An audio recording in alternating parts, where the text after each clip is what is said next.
4 quilômetros abaixo das ondas. O maior desafio era a profundidade. No fundo do Atlântico, investigadores buscam os restos do voo 447 da Air France.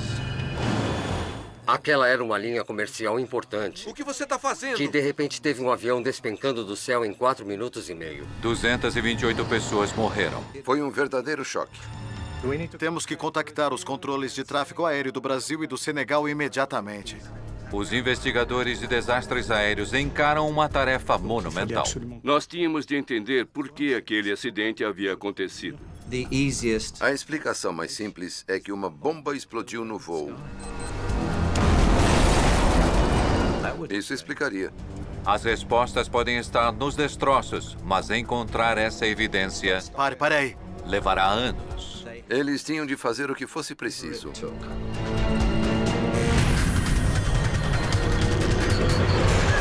Mayday.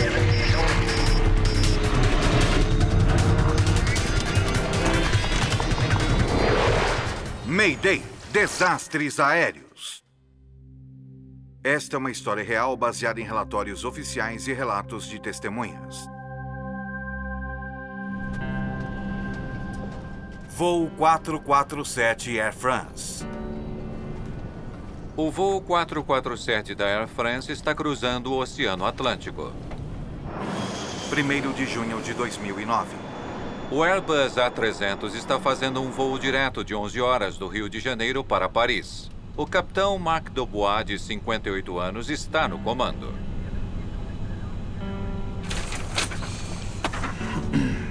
Aqui a nova previsão do tempo.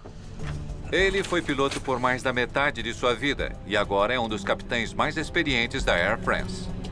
Está difícil ver qualquer coisa nesse avião com essa iluminação. O primeiro oficial, Pierre-Cédric Bonin, tem 32 anos e voava no A330 há cerca de um ano. Estamos chegando em Intol.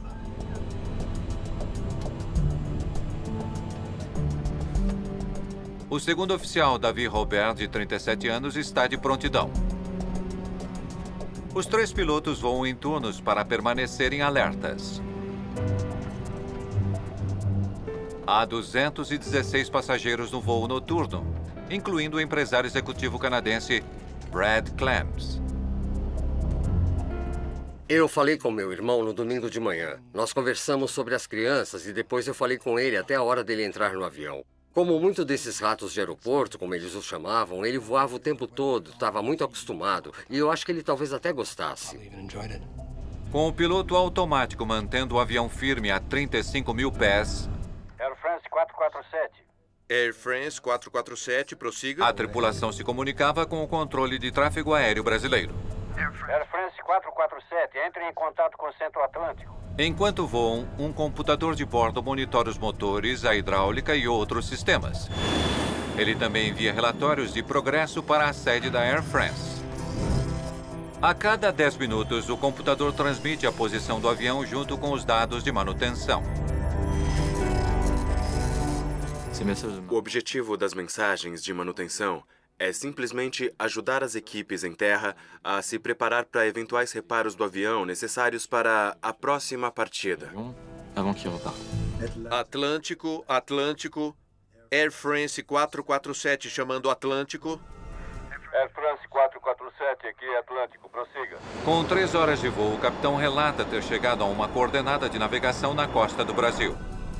Air France 447, posição Intol. Mantenha o nível de voo 350. É entendido, faremos isso.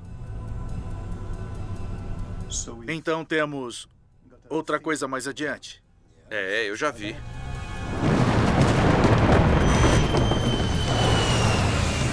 À 1h49 da manhã, o A330 sai da cobertura do radar brasileiro e entra numa zona morta de comunicações sobre o meio do Atlântico.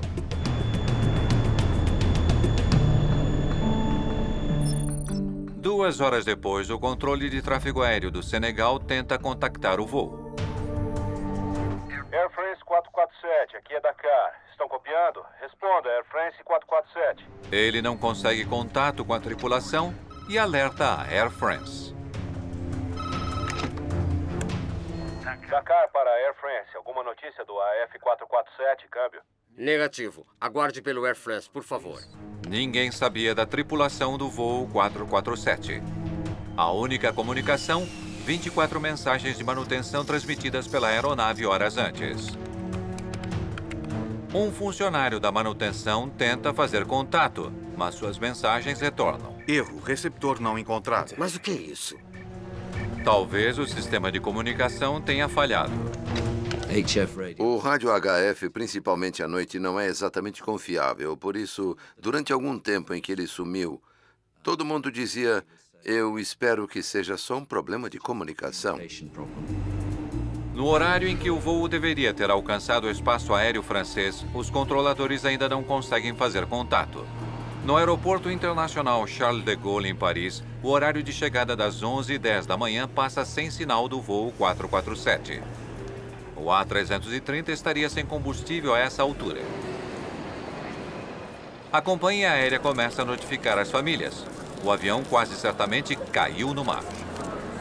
Eu tinha uma esperança infinitamente pequena de que ele tivesse tomado outro voo, porque nós estávamos totalmente certos sobre em que outros voos de volta ele poderia estar.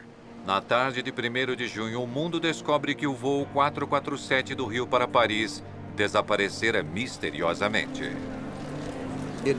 Foi um verdadeiro choque para mim e para todo o setor que uma aeronave moderna, como um Airbus A330, operado por uma empresa de primeira classe como a Air France, pudesse ter sumido assim sem nenhuma notícia. Equipes de busca reviram o meio do Atlântico atrás do avião e de sobreviventes. O avião já estava desaparecido há 11 ou 12 horas e sem nenhuma espécie de comunicação. É um dos piores acidentes na história da aviação comercial. Um moderno jato de passageiros desaparece. 228 pessoas estão presumidamente mortas. Je leur ai dit la vérité, c'est-à-dire que les perspectives de retrouver des... O presidente francês Nicolas Sarkozy anuncia que quase não há chances de alguém ter sobrevivido. A missão de solucionar este mistério fica com a BEA, a Agência de Segurança Aérea da França. A agência está sob uma enorme pressão para apresentar respostas. Nós tínhamos de entender por que aquele acidente havia acontecido e com aquele avião, aquela companhia aérea. Ali, por favor. Alain Bouillard assume então o comando da investigação. Ele é piloto e engenheiro aeronáutico com quase 20 anos de experiência como investigador de desastres aéreos. Eu tinha trabalhado em outras investigações importantes, como o caso do Concorde. Então, eu tinha consciência do fato de que a investigação seria difícil. Mas eu estava calmo e me cerquei de gente competente. O engenheiro de sistemas francês Léopold Sartorius também entra para a equipe no primeiro dia. Desde o começo, nós esperamos uma investigação longa e também complicada. Temos que contactar os controles de tráfego aéreo do Brasil e do Senegal imediatamente, por favor. Sua primeira meta é encontrar o que restou do voo 447. Ele sumiu do radar sem mandar um sinal de perigo. E por muitos dias não houve nenhum rastro na superfície do oceano.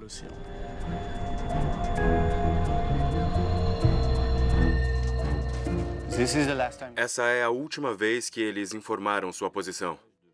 Mensagens de posição enviadas a cada 10 minutos pelo avião nos permitiram ter certeza da região. Uma grande região onde o avião poderia ser encontrado. Sartorius não sabe que direção o avião tomou depois de enviar aquele último relatório. Ele sabe apenas a que velocidade ele voava.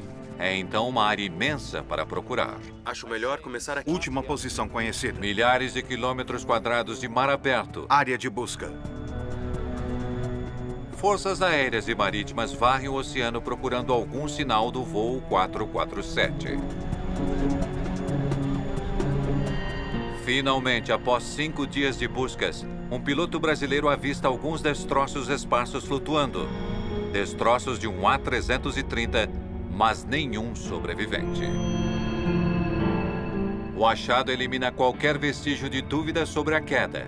todos a bordo do voo 447 estão mortos. Seu mundo desaba. Foi absolutamente terrível.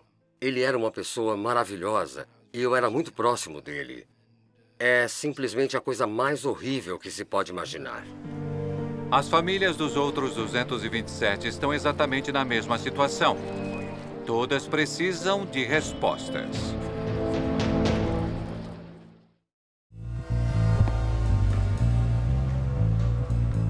O que faz um Airbus A330 cair de 35 mil pés? Nada.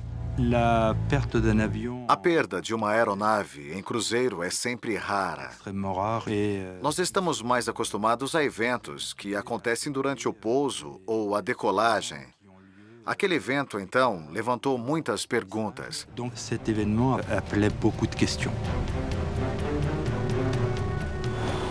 Uma das perguntas mais urgentes e perturbadoras. Teria o mundo testemunhado um ataque terrorista fatal?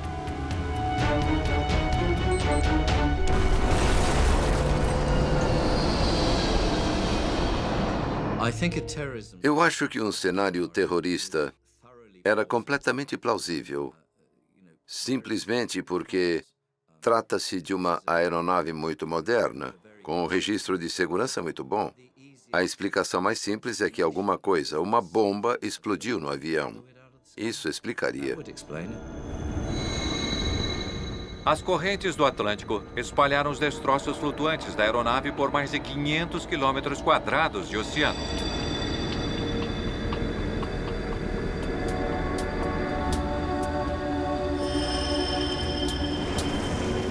Cada parte recuperada é então cuidadosamente catalogada, fotografada e enviada à Terra para análises.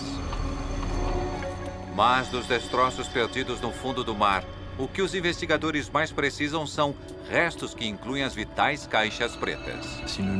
Se nós não encontrássemos as caixas pretas, poderíamos nunca entender o que aconteceu. As duas caixas pretas registram detalhes importantes. Air France 447. Air France 447, prossiga. Do que os pilotos dizem e fazem durante o voo. Air France 447, entre em contato com a central do Atlântico. As caixas pretas são tão vitais que são equipadas com um sinalizador para ajudar os investigadores a localizá-las, mesmo sob a água. Mas o tempo está passando e o sinalizador só pode enviar sinal por 30 dias. Além disso, a área central do Atlântico tem 4,5 km de profundidade em alguns lugares, mais fundo que os restos do Titanic.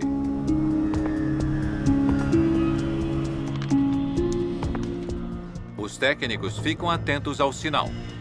Nessa profundidade, teremos que ficar em cima delas. Enquanto esquadrinham uma área de busca de 17 mil quilômetros quadrados. Era uma área imensa. Era uma verdadeira corrida contra o tempo. Nós tínhamos apenas 30 dias. Enquanto a agência de investigação varre o fundo do mar à procura das caixas pretas, outra equipe analisa as evidências concretas que tem até agora. Eu vou levantar todas as mensagens que eles mandaram. As 24 mensagens de manutenção enviadas pelo sistema de envio de comunicações e relatórios da aeronave do voo 447, o ACARS.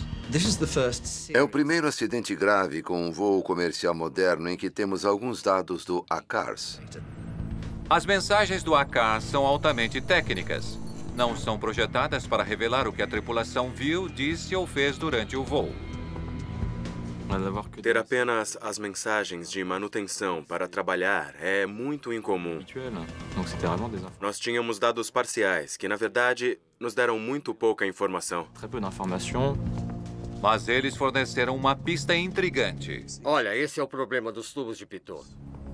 Uma das mensagens de manutenção registra uma falha no sistema que mede a velocidade do ar, o tubo de Pitot. As mensagens do ACARS nos deram a primeira peça do quebra-cabeça. Nós sabíamos que havia um problema de obstrução nos tubos de Pitot. Os tubos de Pitot são pequenos sensores cilíndricos que ficam no exterior da fuselagem. Enquanto o ar passa pelos tubos, eles calculam a velocidade, mas às vezes eles falham temporariamente. Num ambiente com cristais de gelo muito densos, Todos os cristais entopem o tubo e impedem a entrada do ar. A Air France e outras linhas aéreas estavam em processo de substituir os tubos de Pitot para evitar exatamente este tipo de problema. Os tubos congelavam o tempo todo. Incômodo, mas certamente não perigoso. Um tubo de Pitot congelado é considerado longe de ser catastrófico. Se você perde um tubo de Pitot, você não cai do céu. Os pilotos sabiam do problema e como resolvê-lo. A companhia havia notificado seus pilotos com o OSV, um boletim técnico que descrevia o fenômeno e as medidas apropriadas a tomar. Aqui, veja isso. Bouillard conclui que apenas os tubos de Pitot congelados não explicam a queda e que há mais nessa história. Essas mensagens não ajudam muito. Nós tivemos certeza na hora. Tínhamos que procurar em outro lugar.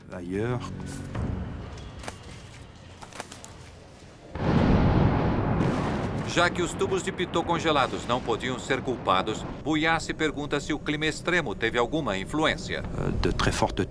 Uma forte turbulência pode danificar um avião ou até provocar a perda de uma aeronave ao partir uma asa ou danificar os sistemas de bordo. Os investigadores consideram a possibilidade do voo 447 ter passado por uma violenta tempestade, forte o bastante para derrubar o avião. A turbulência pode explicar o que causou o acidente. Altitude, senhor, estamos a 33 mil pés. Propulsão máxima. Mesmo naquela altitude, poderia ser impossível os pilotos se recuperarem de um stall provocado por uma violenta tempestade. As forças poderiam partir o avião ao meio.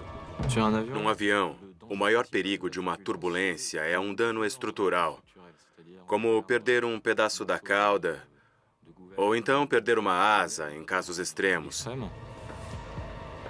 E isso levaria à perda da aeronave.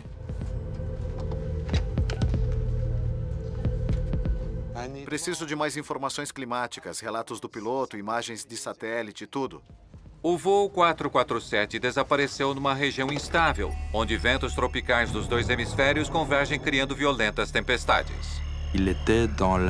Eles estavam na zona de convergência intertropical, que frequentemente tem fortes turbulências.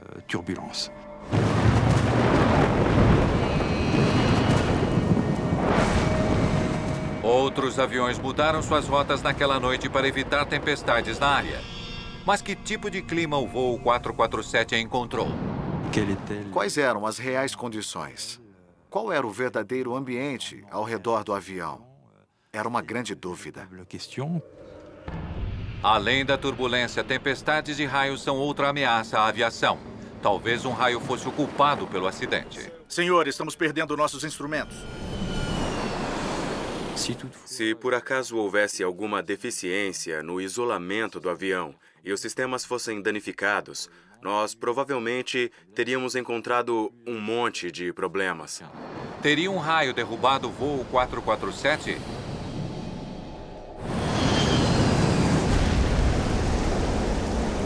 Até agora, a única evidência que Bouillard tem são alguns destroços boiando. Inclusive alguns coletes salva-vidas não utilizados, indicando que os passageiros não tiveram tempo de colocá-los. Recuperar os coletes salva-vidas na embalagem original nos disse que o evento aconteceu muito rápido. Os passageiros não estavam preparados para o impacto com a água. Os coletes fechados indicam uma catástrofe repentina. Mas outros destroços sugerem justamente o oposto.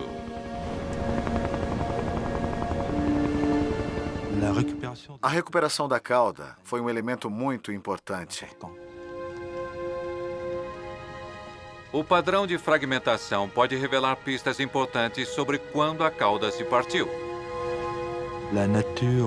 Todas as rupturas eram de natureza estática.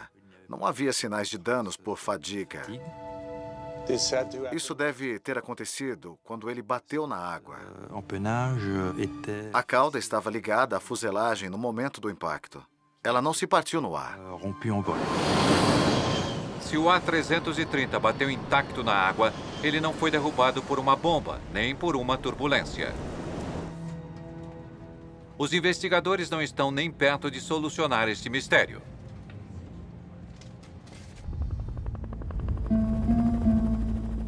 Passaram-se 3 semanas desde o desaparecimento do voo 447 no Oceano Atlântico. Em alguns dias, as baterias dos sinalizadores das caixas pretas irão acabar.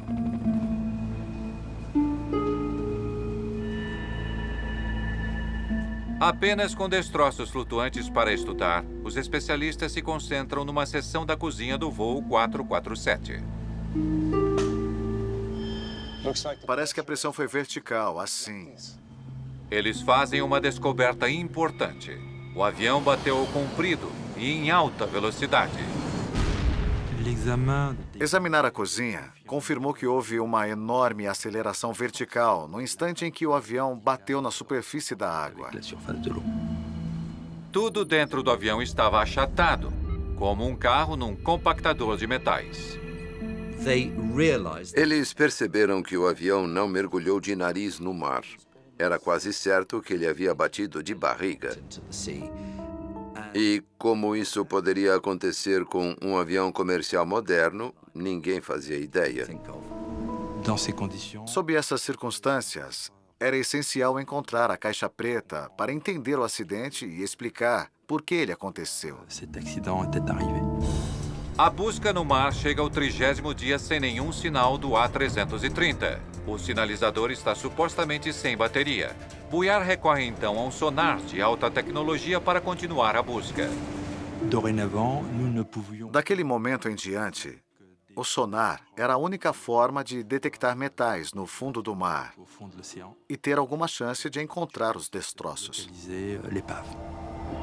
Mas os íngremes vales e montanhas submarinos dificultam escanear o fundo do oceano. A área de busca era realmente inédita. Era do tamanho da Suíça e você estaria percorrendo os Alpes tentando encontrar aquela coisa. Era assim que o terreno parecia, basicamente, de forma geral. Depois daqui... Após meses de busca, eles tinham varrido mais de 22 mil quilômetros quadrados de leito oceânico e não encontraram absolutamente nada.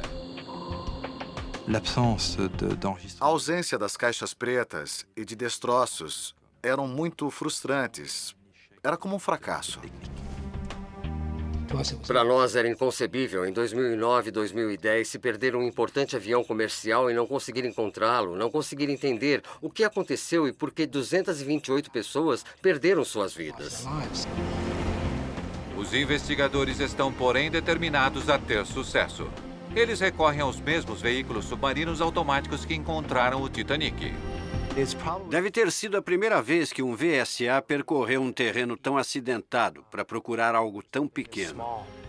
É um avião grande quando se está perto dele, mas quando se procura no oceano é um alvo muito pequeno. Mesmo assim, nenhum sinal de destroços no fundo do mar.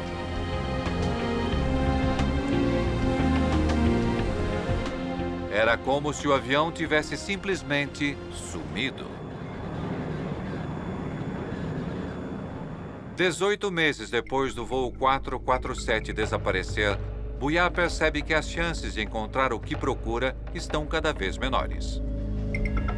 No fim de 2010, nós já havíamos gastado 22 milhões de euros. Continuar as buscas custará milhões mais, sem nenhuma garantia de sucesso. Nós não tínhamos certeza de que conseguiríamos encontrar os destroços. E se encontrássemos as caixas pretas, não tínhamos certeza de que conseguiríamos lê-las. A caixa preta não é projetada para ficar 2 anos em águas muito profundas e ainda funcionar depois. As caixas já podem estar esmagadas pela enorme pressão submarina. A 4 quilômetros abaixo da superfície, elas estão sujeitas a uma força de mais de 400 quilos por centímetro quadrado. Os investigadores podem estar enfrentando uma batalha perdida. Quase 2 anos depois do desastre do Air France, Bouillard tem pouco a mostrar de seus esforços. Nenhum destroço significativo e nenhuma caixa preta. Mas ele se recusa a desistir. Não podemos parar. Nós podemos encontrar as caixas. Eu sei que podemos. Para o BEA, era trabalho deles descobrir o que aconteceu. Obviamente, eles queriam encontrar as caixas pretas. Mas você consegue imaginar o que seria para a Airbus não saber ao certo o que causou o acidente e apenas poder teorizar a respeito? As famílias das vítimas também estão desesperadas por respostas. Era extremamente importante para nós que eles encontrassem as caixas pretas e descobrissem o que aconteceu. E nós estávamos determinados a pressionar ao máximo as autoridades para garantir que a busca continuasse. Em 25 de março de 2011, o BEA inicia uma busca final. Novamente, eles lançam um VSAS para varrer o fundo do oceano. Eles se concentram no círculo de 37 quilômetros de diâmetro ao redor da última posição conhecida do avião. O VSA é separado do navio. Assim que ele é lançado, ele fica 24 horas em missão independente do navio. Se o clima fica ruim, o VSA ainda rastreia para lá e para cá sem se importar. Com uma semana de busca, um submarino captura uma imagem de sonar de algo enorme no fundo do mar. A aposta de Bouillard pode ter compensado. Com certeza parece um avião. A equipe envia imediatamente outro submarino, desta vez para fazer imagens digitais em alta resolução.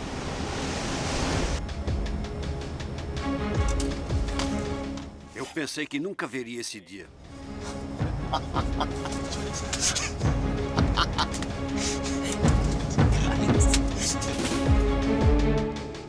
A equipe manda as imagens diretamente para o escritório de Bouillard, em Paris. 2 anos de sua vida haviam sido dedicados a esse momento.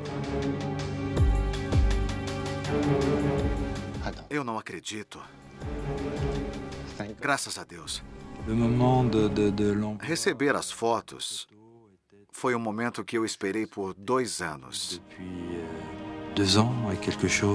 Aquilo gerou emoções indescritíveis. Emoções muito fortes. Em 3 de abril de 2011, os destroços do voo 447 da Air France foram finalmente encontrados. Eles estão 12 quilômetros a nordeste da última posição relatada do avião, a uma profundidade de quase 4.000 metros. Localizar os destroços já era algo excepcional e muito significativo na vida de um investigador. Com o local da queda definido, uma segunda busca começa. Um operador guia um robô submarino que vasculha a escuridão em busca das 2 caixas pretas.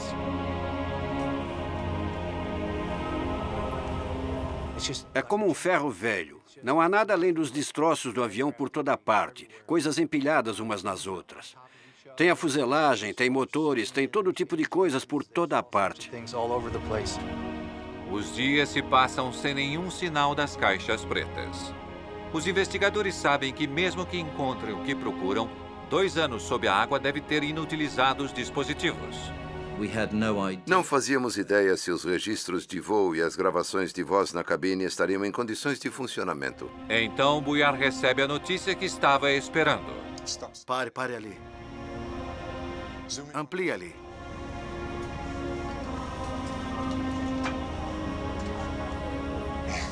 Incrível. Absolutamente incrível.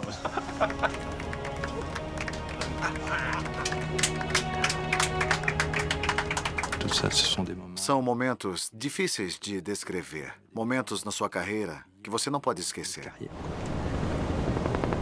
Um submarino não tripulado primeiro recupera a caixa preta e depois as gravações de voz da cabine. Assim que chegou ao convés, a polícia recolheu, colocou numa caixa em segurança. Daí todo mundo estava segurando a respiração. E naquele ponto você sabe que está com elas. Realmente é uma enorme sensação.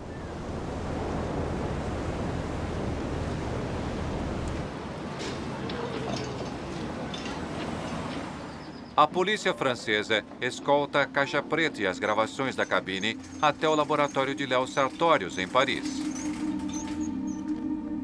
Após incontáveis horas de buscas e teorias, o mundo pode finalmente entender o que aconteceu a bordo do voo 447. A resposta para o que saiu errado poderia estar trancada nestes recipientes à prova d'água. Havia muita preocupação de que, se nós dessemos um passo em falso, isso levasse à perda da informação. Elas devem ser manuseadas com cuidado. Um movimento errado e uma busca de 2 anos e quase 32 milhões de euros seriam em vão. Começando com as gravações da cabine, eles abrem cuidadosamente a caixa protetora, procurando os cartões de memória no interior.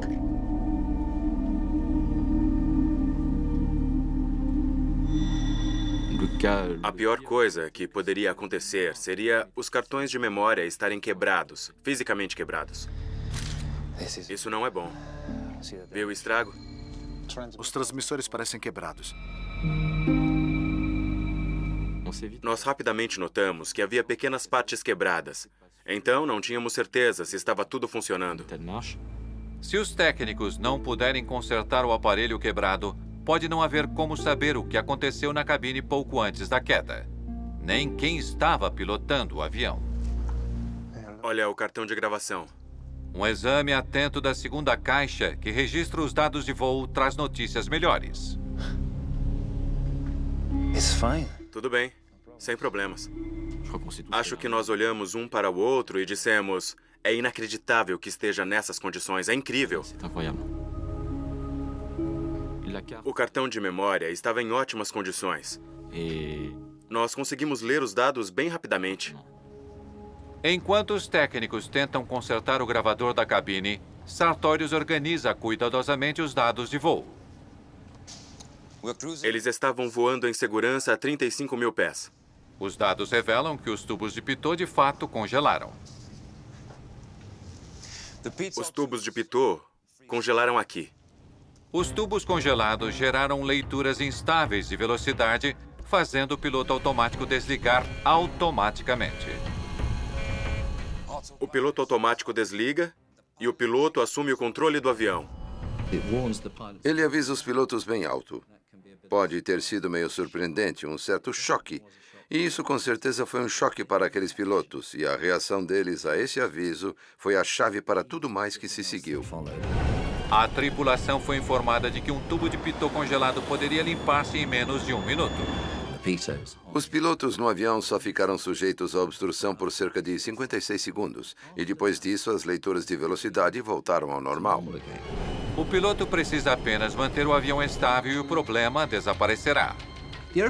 O avião não sabe que você não sabe a velocidade do ar. Tudo que o avião quer é potência para continuar indo em frente e a mesma atitude para manter o nível de voo. Mas ele não manteve estável. Quem quer que estivesse pilotando levantou o nariz do avião em vez disso. Quando o piloto automático desligou, o piloto no comando mudou a inclinação do avião. Ele subiu mais de 2.500 pés.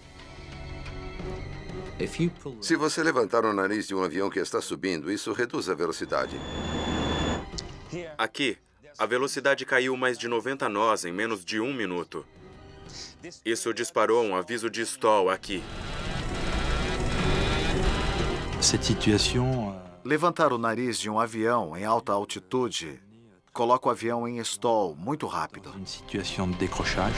Num stall aerodinâmico, as asas perdem sustentação e o avião despenca do céu. Foi a ação do piloto que levou ao stall. Eles caíram a mais de 12 mil pés por minuto. Inexplicavelmente, o piloto continuou a puxar o manche quando deveria ter abaixado o nariz do avião para ganhar velocidade e sustentação. Quanto mais você levanta o nariz, mais perde sustentação. E foi isso o que aconteceu com o Air France 447. Tínhamos um avião praticamente caindo como uma pedra. Apenas as gravações de voz da cabine podem revelar por que os pilotos agiram daquela forma. Em nosso laboratório houve algumas horas de agonia porque não tínhamos certeza de que conseguiríamos ler os dados depois de tanto esforço e de todo aquele dinheiro gasto. Vai tocar? Não sei. Os investigadores estão contra a parede. Eles têm apenas mais uma esperança em sua longa busca para saber o que causou o pior desastre aéreo da história da Air France. Tudo pelo que trabalharam agora depende do conserto de um pequeno dispositivo eletrônico.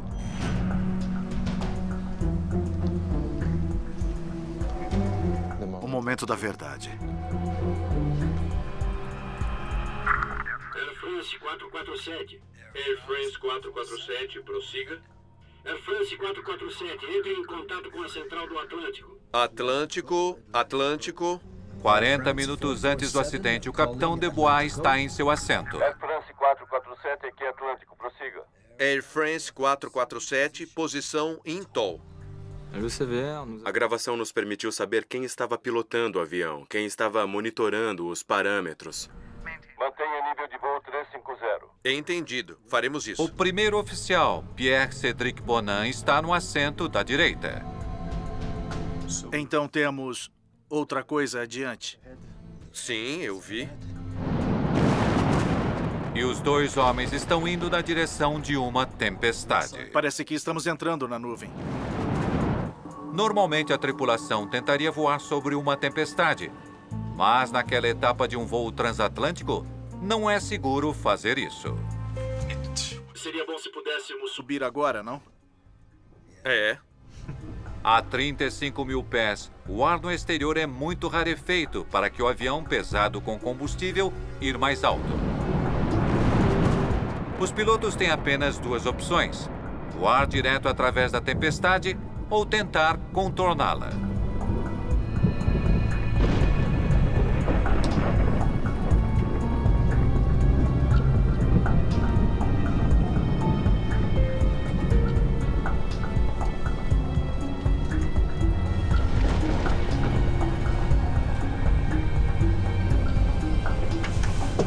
Conseguiu dormir?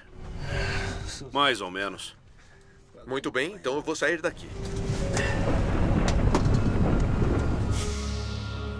O capitão Dubois faz o seu descanso programado. O primeiro oficial, David Robert, rende o capitão mais experiente. Robert tem quase 4.000 horas de voo a mais no A330 que o outro primeiro oficial na cabine. O primeiro oficial Robert está no assento da esquerda. O primeiro oficial Bonin é o piloto no assento da direita. Os investigadores agora sabem que minutos antes da queda, o capitão saiu da cabine para o seu intervalo. Será que não é melhor um pouco para a esquerda? Mas não está claro qual dos dois outros pilotos está no comando. Como é? Talvez você possa ir um pouco para a esquerda. A forma como eles agiram quando o capitão saiu da cabine não foi como se um deles estivesse com certeza no comando e o outro fosse com certeza o piloto de apoio. A confusão quanto aos papéis torna-se crítica quando o avião atinge uma coluna de cristais de gelo na nuvem. Os cristais de gelo castigam o avião.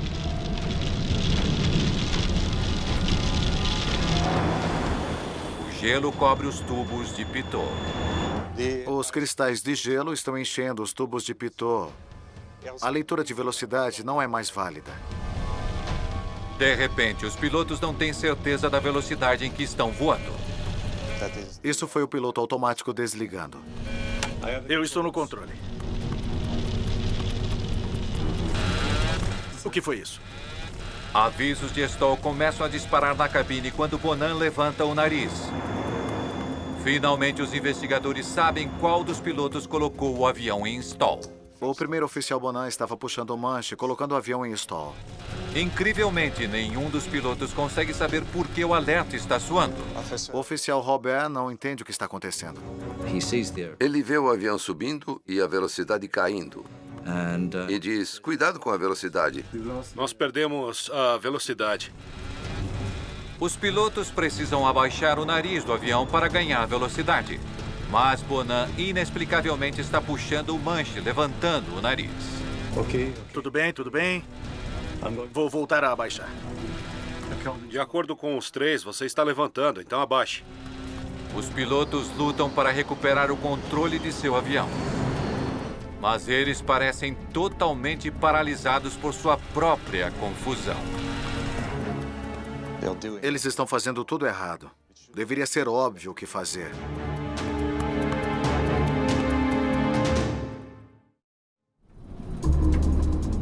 Desesperados para salvar seus 216 passageiros, o primeiro oficial, Davi Robert, chama o capitão.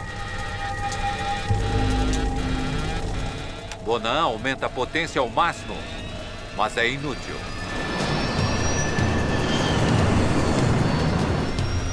Entende o que está acontecendo?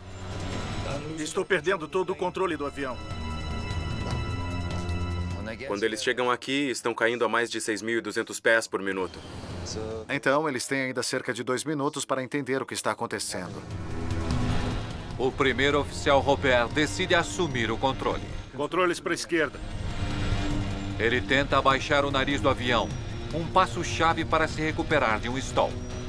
Mas, incrivelmente, Bonan ainda está puxando seu manche para trás. Eles podem usar seus manches ao mesmo tempo. Se forem em sentidos contrários, eles têm a tendência de se anular. O fato dos 2 pilotos estarem dando comandos diferentes e às vezes opostos para os controles foi surpreendente. Eles não estavam coordenando seus pensamentos ou suas ações. 90 segundos depois da crise começar, o capitão volta. O que estão fazendo? Perdemos o controle da aeronave. Não estamos entendendo nada. Já tentamos de tudo. Como não acreditavam na situação em que estavam, eles simplesmente voltaram ao instinto básico, que é: quero subir, quero parar de cair. Vamos levantar o nariz. Dubois percorre os instrumentos tentando ver o que está errado. O que você acha? O que quer fazer? Eu não sei, está caindo. O capitão não tem tempo suficiente para avaliar a situação. Estamos a 9.000 pés. Sobe, sobe, sobe, sobe. Mas eu fiquei com o nariz no máximo por um tempo. Finalmente, Dubois entende. O primeiro oficial, Bonan, está causando o stall, puxando o nariz para cima. Não, não, não, não sobe! Na hora em que eles perceberam, era tarde demais. Robert não consegue altitude suficiente para se recuperar do stall. A 2.000 pés, os sensores detectam a superfície do oceano e disparam novos alarmes.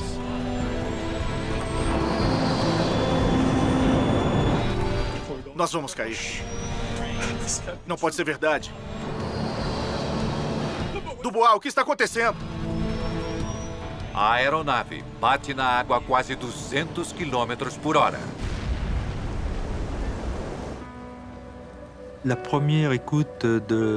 Ouvir a conversa da gravação na cabine pela primeira vez foi um grande momento para mim. Aquilo nos deixou sem fala.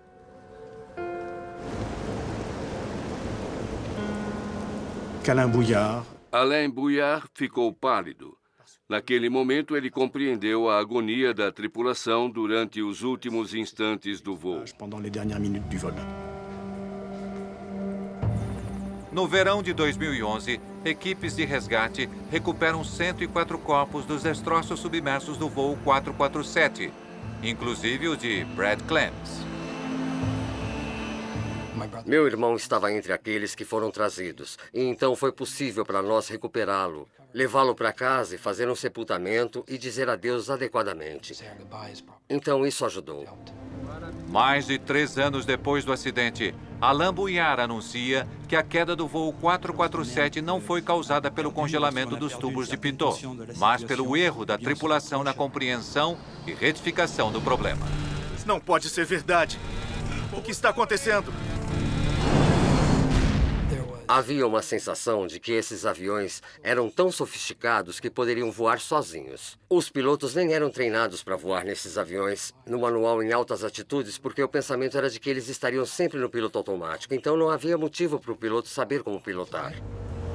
Um novo treinamento agora é feito para ensinar as tripulações a lidar com velocidades não confiáveis e a se recuperar de um stall em altas altitudes. As empresas têm que estar preparadas para gastar mais dinheiro com treinamento básico em voo manual e treinamento cognitivo para seus pilotos. O acidente com o Air France 447 mostra que não se pode mais ignorar isso e mudanças precisam ser feitas. Em memória de Mark Wallace, 1962 a 2012.